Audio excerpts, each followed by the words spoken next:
ओम शांति। 16 फरवरी बाबा की साकार महावाक्य।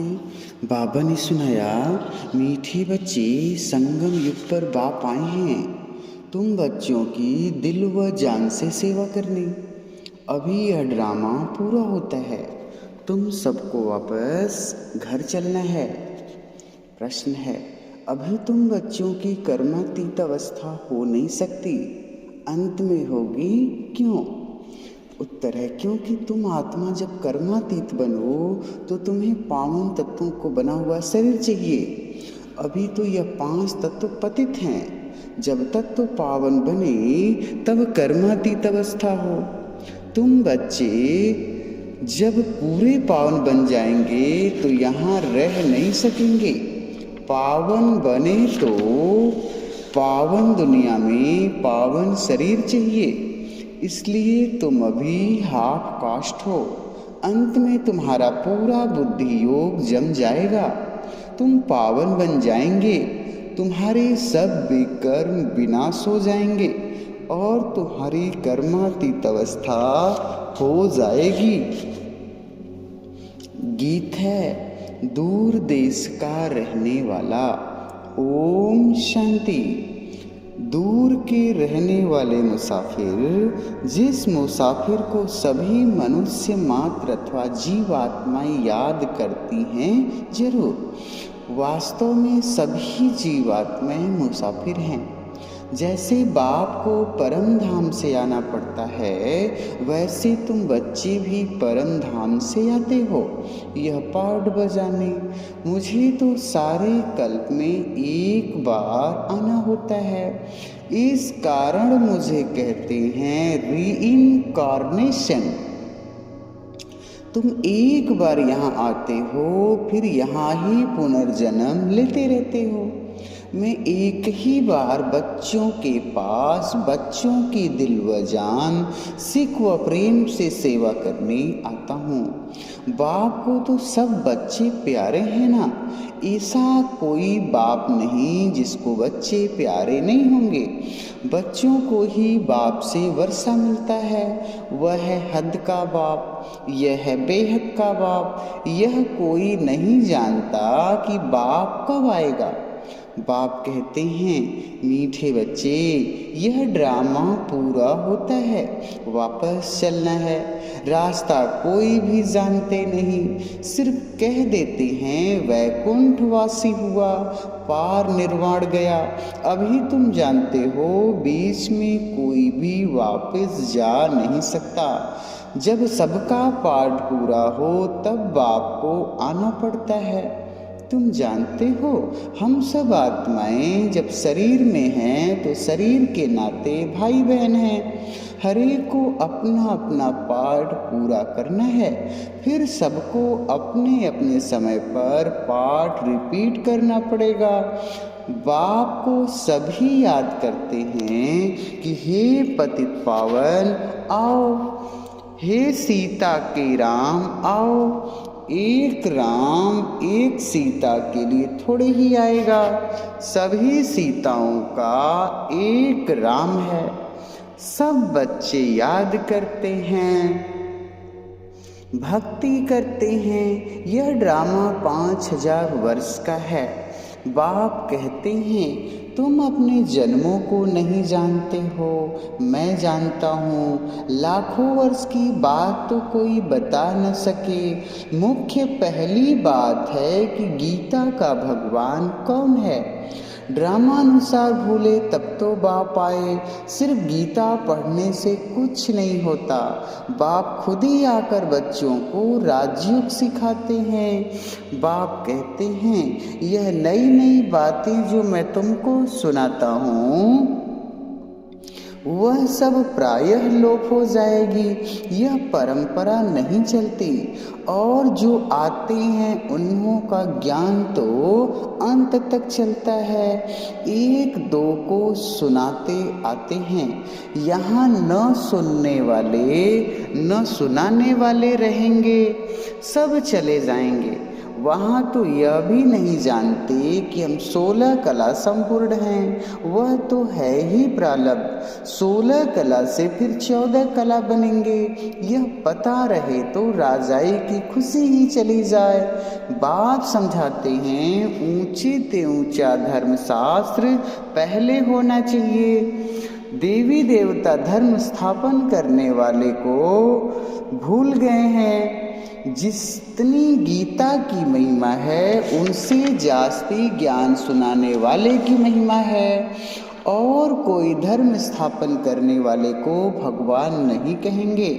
भगवान तो एक ही निराकार है, बाकी सब हैं साकार। गाया भी हुआ है श्रीमद् भगवत गीता, वह सबका सद्गति दाता है। इस समय सब तमो प्रधान कब्र दाखिल हैं, फिर बाबा आकर सबको जगाते हैं। यह पुरानी दुनिया तो खत्म हो जाने वाली है। सरसों मुआफिक सब पिस जाते हैं। सतयुग में बहुत छोटा दैवी झाड़ होगा। भगवान को सब याद करते हैं, हे भगवान, हे सचखंड स्थापन करने वाला, परंतु वह कब आएगा? शास्त्रों में तो लाखों वर्ष लिख देते हैं। इसको ही अंधियारा कहा जाता है। अभी तुम जानते हो हमारा बाबा आया हुआ है। अभी तुम जानते हो हमारा बाबा ज्ञान का सागर है। दूसरा कोई ज्ञान सागर हो नहीं सकता। ज्ञान सागर बाप दूर देश से हम बच्चों के पास आते हैं। हम सब अंधियारे में पड़े थे, जानते नहीं थे कि ड्रामा में हम सब एक्टर्स हैं। ऊंचे ते ऊंचे कौन हैं यह मालूम होना चाहिए। सिर्फ सर्वव्यापी हैं यह ज्ञान हो गया क्या? अगर सर्वव्यापी हैं फिर तो भक्ति भी नहीं कर सकते। इसको कहा जाता है अज्ञान। अभी तुम जानते हो सबका सद्गति दाता बाप है। उनका नाम ही है परम पिता परमात्मा शिव। वह पिताओं का भी पिता है। जन्म बाई जन्म लौकिक पिताएं मिलते आए। ऊंचे ते ऊंचा बाप है, फिर नंबरवार आते हैं। पहले पहले देवी देवता सिजरे के उतरेंगे। अब वह रचना बाप रच रहे हैं। ब्रह्मा द्वारा ब्राह्मण कैसे रचे? प्रजापिता ब्रह्मा द्वारा एडॉप्ट करते हैं। बच्चे कहते हैं बाबा हम आपके ही थे, अब आपके ही हैं। पहले पहले हम सतयुग में आए थे।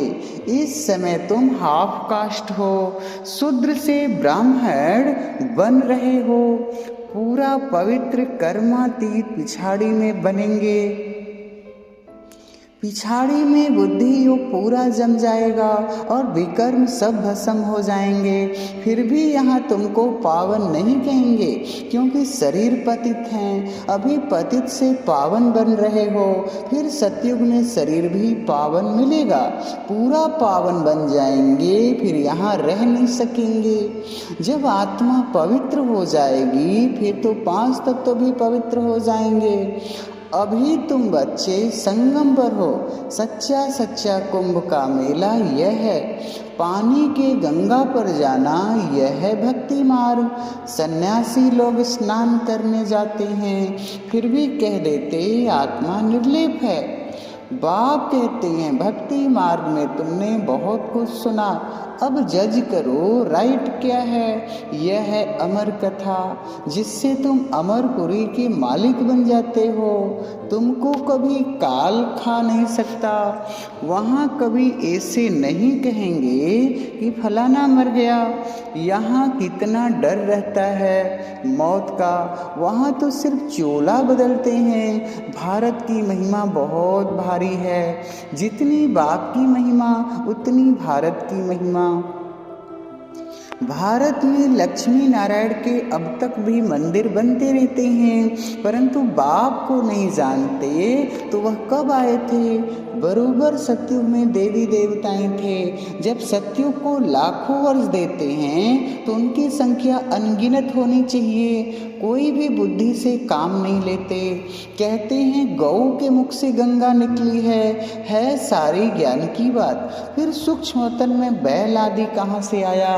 यह शास्त्र आधा कल्प से लेकर चलते ही आए हैं। यह सब बातें मोस्ट विलबेड बाप चिल्ड्रन को समझाते हैं तो सब मेरे बच्चे, परंतु तुम मोस्ट विलबेड बनते हो। लक्ष्मी नारायण का पता नहीं कि कब राज्य करके गए। राधे कृष्ण का बर्थडे मनाते हैं। लक्ष्मी नारायण का कुछ पता नहीं। राम को त्रेता में दिखाते हैं, कृष्ण को द्वापर में। राधे कृष्ण है सतयुग के, यह सब तुम ही जानते हो। सब धर्म कैसे रिपीट होंगे, फलाना धर्म स्थापक कब आएगा, वह समझते हैं। धर्म स्थापन कर वापस चले जाते हैं। अरे तब फिर पालना कौन करेंगे। हर एक मनुष्य रचना रचते हैं, फिर पालना भी करते हैं, विनाश नहीं करते।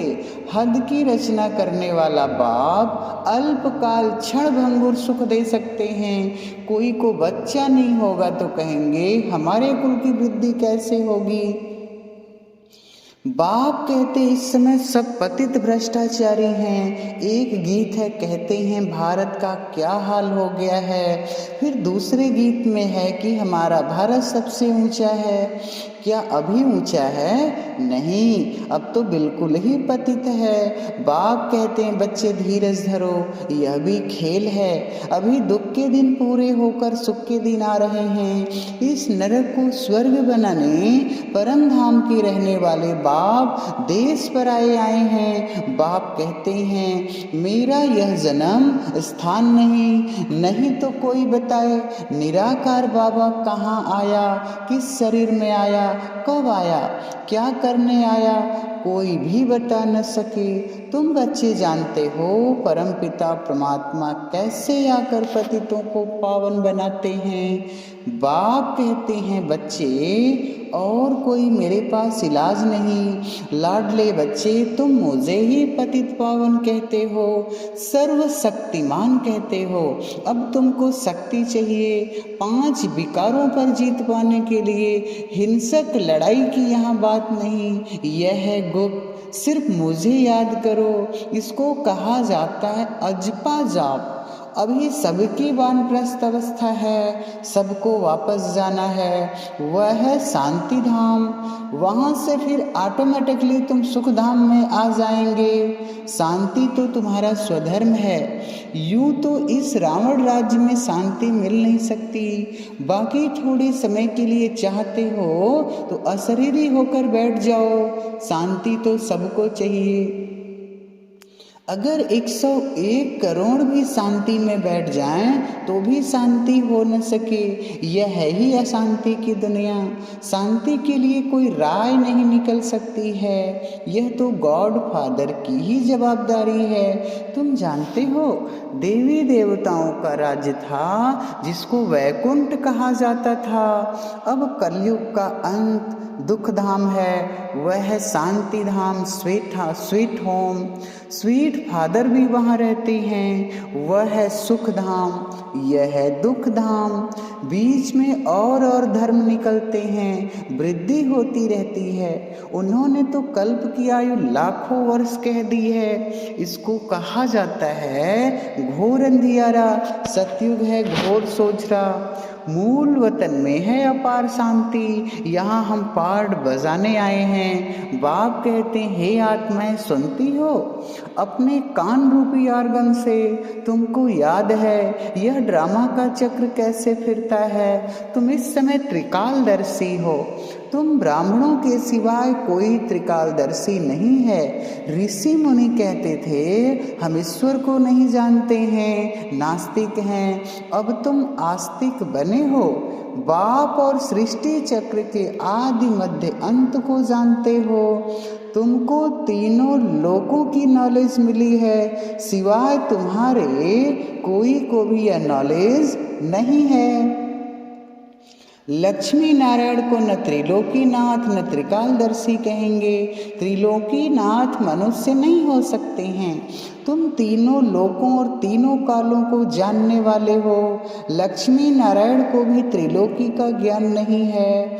विष्णु को स्वदर्शन चक्रधारी दिखाते हैं। अब विष्णु के दो रूप हैं, लक्ष्मी नारायण। राधे कृष्ण ही लक्ष्मी नारायण बनते हैं।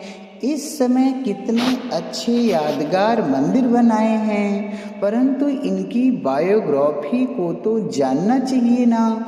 ऊंची ते ऊंचा भगवान एक है, उनका नाम है शिव। रुद्र भी कहते हैं यह है रुद्र ज्ञान यज्ञ। कृष्ण ज्ञान यज्ञ होता ही नहीं, कृष्ण तो सतयुग का प्रिंस है, वह क्या यज्ञ रचेंगे। रुद्र यज्ञ से विनाश ज्वाला प्रज्वलित होती है, सतयुग में यज्ञ रचने की दरकार नहीं है। इस ज्ञान यज्ञ के सिवाय बाकी सब हैं मेटीरियल यज्ञ। बाप ने समझाया है इनको ज्ञान यज्ञ क्यों कहते हैं। यह जो पुरानी दुनिया की सामग्री है वह सब इसमें स्वाहा होने वाली है, इसलिए कहा जाता है परम पिता परमात्मा ने यज्ञ रचा है, जिससे मनुष्य देवता बनते हैं। देवताओं के पैर पुरानी दुनिया में नहीं आते हैं। तुमको तो बाप ने सब कुछ साक्षात्कार करा दिया है। अच्छा, मीठे मीठे सिकिलधे बच्चों प्रति माता पिता बाप दादा का याद प्यार और गुड मॉर्निंग। रूहानी बाप की रूहानी बच्चों को नमस्ते। हम रूहानी बच्चों की रूहानी माता पिता बाप दादा को याद प्यार गुड मॉर्निंग। नमस्ते बाबा, नमस्ते। शुक्रिया बाबा। धारणा के लिए मुख्य सार, पहली पॉइंट, अपने शांत स्वधर्म में सदा रहना है। यह वानप्रस्थ अवस्था है, वापस घर जाना है, इसलिए बाप की याद अजपा जाप चलती रहे। दूसरी पॉइंट, कर्मातीत बनने के लिए संपूर्ण पावन बनना है। जो भी कर्मों का बोझ है उसे याद की यात्रा में रहकर उतार देना है। याद की शक्ति से विकारों पर जीत पानी है। वरदान दे रहे हैं बाबा। शुद्ध संकल्पों के घेराव द्वारा सदा छत्र छाया की अनुभूति कराने वाले, शुद्ध संकल्पों के घेराव द्वारा सदा छत्र छाया की अनुभूति कराने वाले दृढ़ संकल्पधारी भव। स्पष्टीकरण है, आपका एक शुद्ध व श्रेष्ठ शक्तिशाली संकल्प बहुत कमाल कर सकता है। शुद्ध संकल्पों का बंधन व घेराव कमजोर आत्माओं के लिए छत्र छाया बन जाता, सेफ्टी का साधन व किला बन जाता है। सिर्फ इसके अभ्यास में पहले युद्ध चलती है। व्यर्थ संकल्प शुद्ध संकल्पों को कट करते हैं, लेकिन यदि दृढ़ संकल्प करो तो आपका साथी स्वयं बाप है। विजय का तिलक सदा है ही, सिर्फ इसको इमर्ज करो तो व्यर्थ स्वतः मर्ज हो जाएगा। स्लोगन है, फरिश्ते स्वरूप का साक्षात्कार करने के लिए शरीर से डिटैच रहने का अभ्यास करो। अच्छा, ओम शांति।